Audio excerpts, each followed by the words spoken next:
watched Presence.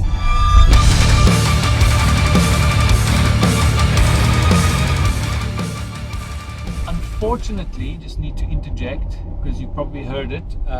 Our lapel mics, the battery died, so we are now reliant on onboard audio. So hopefully the sound is not too crap. We'll see. We'll try and make it as audible as possible. We just collected an old hi-fi system from an old neighbor in our old neighborhood. So there's a whole bunch of old cabinets and speakers and turntables and amps. So it might be rattling in the back. Yeah. But hopefully I'm very excited. It's like a full-on 80s number. Hi-fi tower. Yes. So we'll be checking it out soon. And it's Graham, so it's even more special. Yeah. Thanks, Graham. Thanks, Graham. Okay, Presence. It's directed by Steven Soderbergh. I don't know how people pronounce it. Soderbergh would be the correct pronunciation. Yeah. He obviously made his first splash. I think that's when, was it Robert Redford's festival? I can't remember now. Sundance Festival. Sundance, yes. I think it made a big, Sex, Lies and Videotape was his first kind of indie movie. And that was like the kind of, this rise of the indie filmmakers like Tarantino and all of those guys. So I mean, from that he went on to making a mixture of movies like these. What? You're very close to the barricade. No, I'm fine. Like big studio stuff like the Ocean's 11 movies. Yes, like. And then also small, much smaller kind of tiny movies that's more like his earlier stuff. So he didn't just go from a small indie filmmaker into a gigantic Hollywood guy. So he's made and he also produced interesting stuff. Like he was executive producer for the movie Divinity. Oh, okay. That black and white, crazy. That was very good. Crazy. We screened it at our Celluloid Film Festival. Really enjoyed. And not enough people were aware. I mean, everyone is freaking out about the substance now. And I think if they saw this before the substance, I think it's like a kind of a potion that gives you special, like a fountain of youth kind of a deal. But Divinity is a bit more like kind of it's like this turns you into this not a superhuman being, but Ladies and gentlemen, Jackson Pierce here, and I have some. Jackson Pierce doesn't know it yet, but something's coming to get him. Oh boy.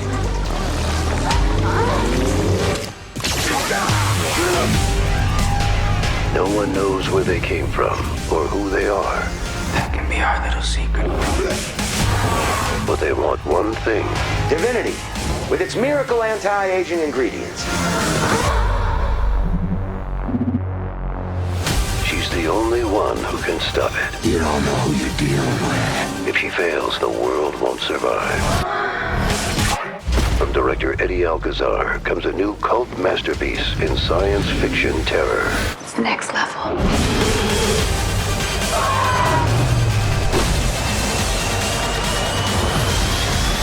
Divinity. Watch Divinity. It's cool. We wanted to review it when we watched it back then, but we didn't get to it. Yes. So if you get to watch Divinity, let us know if it matches up with the substance in any way.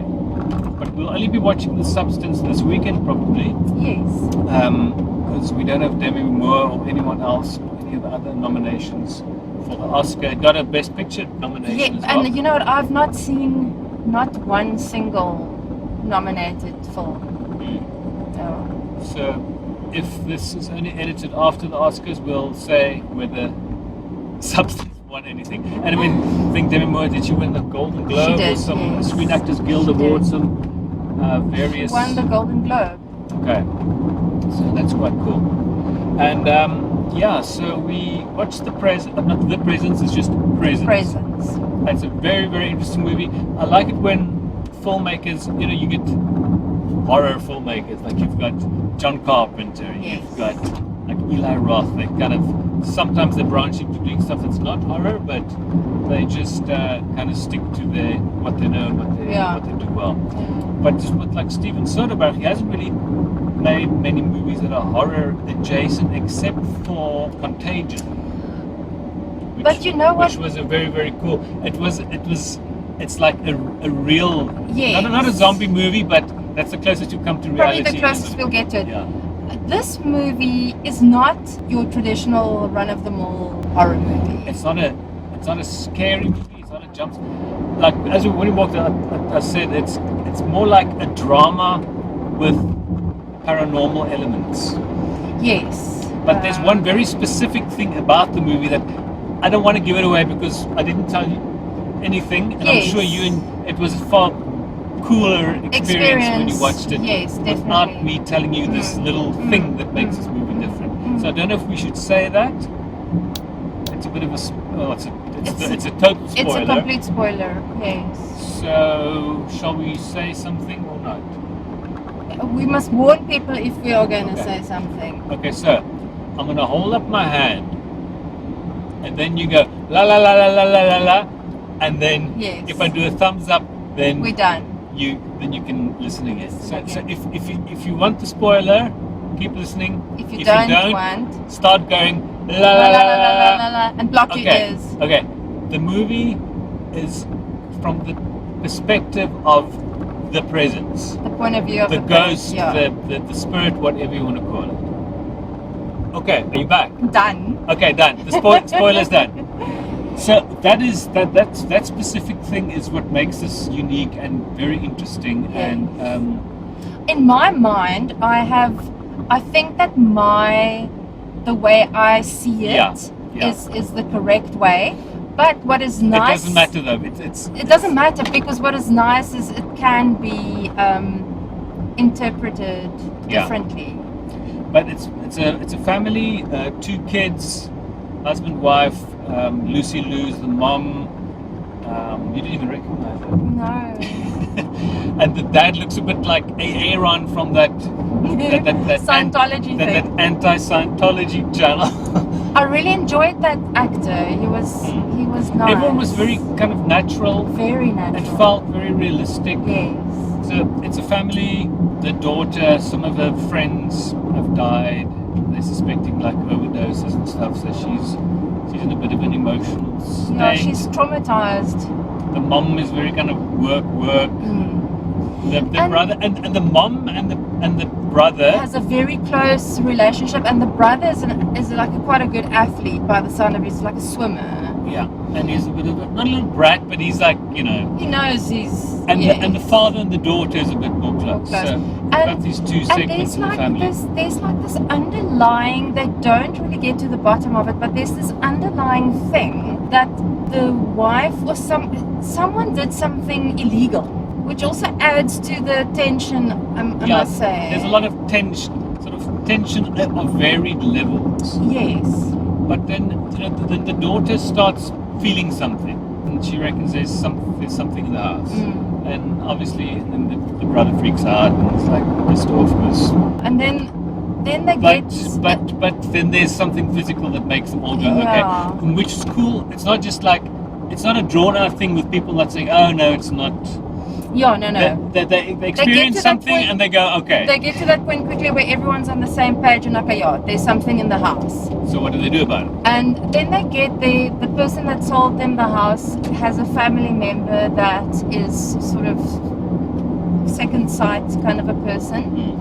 And it's interesting to pay attention when that scene takes place because I think that's a very key scene in the movie and you have to listen carefully. But there is, it's you're kind of wondering now, where is it going to go? What is this thing? Is it malicious? Is it just there? What is it? What I felt the most was a sense of sadness and despair. Yeah, there was, especially, there's like a kind of something linked to the closet. Oh, it's so sad. It is. Oh man, it's sad. Oh, I can't even think about it. It's so sad. Yeah. So like I said, it's like this kind of emotional drama Yeah. with paranormal stuff happening. Makes And you also, think. It's not like Paranormal Activity with No. these things jumping out and No. stuff happening.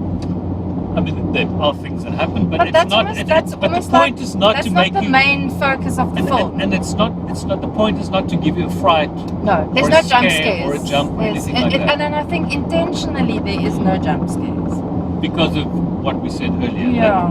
That this is. Yes. Yeah. I think it will. I mean, there's two aspects. It will become apparent quite soon, and if you pay close attention, you will understand the ending of the film. And yeah, there's an element that then comes in that makes but very clever. Something very dangerous. And Written very, very amazingly. What is his name? David Koepp. David Koepp. And I was quite surprised to hear that he wrote like the Indiana Jones films and Lost So World. some of the Jurassic Park movies, some of the Indiana Jones movies. Panic Room. I think. Yes. He's written some huge movies. Yes. And the thing about this movie is so different. It's all one location. It's in a real house. It's not sets. Oh man, and it's a beautiful house. And the lighting is very, very natural, warm. Everything is very natural, Yeah. and I think that's the thing of this film that draws you in, because it feels like you could be like it's a scene from your own house. Like you can sort of almost like imagine yourself being there. And you kind of like this, like a passenger seeing this family situation happening, and it was very cool. I'm just disappointed that obviously it's not going to get the kind of attention crazy movie like The Monkey, which we watched. I mean that's already made a couple of million at the box office, and I don't think which is fine. I mean, it's cool. You need fun horror movies, but this is more of an adult. No, horror movie. it's a little bit more cerebral, I think, and it is not. If you are going to want a paranormal activity, this is definitely not the film for you. But it isn't. It makes you think about things. It's an interesting perspective. And it's very cool. Like I said, it's just unfortunately now we only got to see it a week after its release, and it's already it's tanked. It's been knocked down out of the cinemas. It's only showing in Cape Town in the waterfront. Yeah. So if we do get this review out before it leaves, please make a point of checking it out. Yes. See where it's. I mean, it might be at some new Metro and Stekenhofen cinemas. I think also if you're a more sort of discerning. It's just you can't watch the same freaking type horror movie. No, but that's what I mean. That's what I mean. And it's a subtle horror movie. Very subtle, but it's not even. Like I say, you can't even call it horror because it's more just a paranormal experience. Yeah. And it's but it slots in there. Yeah, definitely. So definitely. if you like more innovative horror movies without blood, gore, and scares, then this one is definitely one to check out. Sure, I drive this road every day, but at night it seems like I was completely lost now. It's all clear and open. Yes. Okay. Yeah. I don't want to say any more because you have to watch it and go experience it because I think it's a very it's a very accomplished movie. Yeah. The photography, like steady cam shots throughout the house. It's very it kind of draws you in. Yeah. And it's for very few flaws I can Not much, no. point out. So score-wise, I will say an 8. I'm also giving it an 8. Okay. So an 8 it is. Yes. And if you haven't seen Steven Soderbergh's Contagion, viral outbreak. Yeah, it's worth. Long before COVID, but sort of post. Yes. When there were lots of Ebola outbreaks over the years. Yeah. And this is like something. What was another movie? Outbreak. With a monkey with Dustin Hoffman. That was also cool. Anyway, but Contagion, Steven Soderbergh movie, check it out. And if you haven't seen his Lies Videotape, his first movie, that's also something that I guess you kind of have to see. one of those have to watch movies. And comment, please. We like your comments. Yeah. And subscribe and like. All of that. All of that. Same old, same Nice old. stuff. Every time. If you haven't done it yet, No, man. cool. It's too late now to go do anything at home, so we will now be heading out to get some takeaways. Yes. Our sin for the day. I mean, for the week. The week. Okay. Yeah. What do you call it again? Bus day. No, but I don't do those anymore. Cool, man. We'll see you guys next time. Bye.